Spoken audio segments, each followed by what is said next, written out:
about Joseph?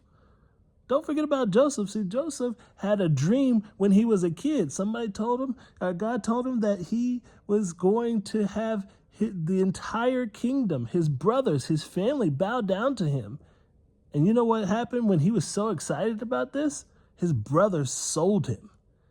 And then he went to a whole different country, proved how good he was as a human being, and he got bumped up to working with a very wealthy man, and his wife lied on him after she tried to come on to him. He went to prison, and he was in prison for something he didn't even do. And then, it was only then that he had the opportunity to speak to the king after he was able to interpret the dream. But guess what? It wasn't like he was just able to interpret the dream and then the king said, oh, you're free, get to do whatever you want to do. He said, you know what? Now you are second in the kingdom, the second most powerful person in the kingdom. You know what that means? The dream that you just interpreted, which, by the way, the dream was they were going to have 7 years of great wealth and lots of food and lots of things to eat and drink, but they needed to preserve that food so that way for the next 7 years when there was a famine, they would be able to take care of it. And the king said, you know what?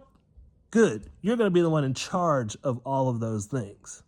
So Joseph had to take that opportunity immediately after being the one placed second in command, and now he had to face a new trial as a leader, where he now had the opportunity to take all that food that he was getting for the next 7 years and figure out how to manage it for millions of people, for an entire country, and for countries surrounding them who were coming to them to ask for food. He had to figure out how to preserve all this food for 7 years, and then for the next 7 years, how he was still going to preserve it for those 7 years.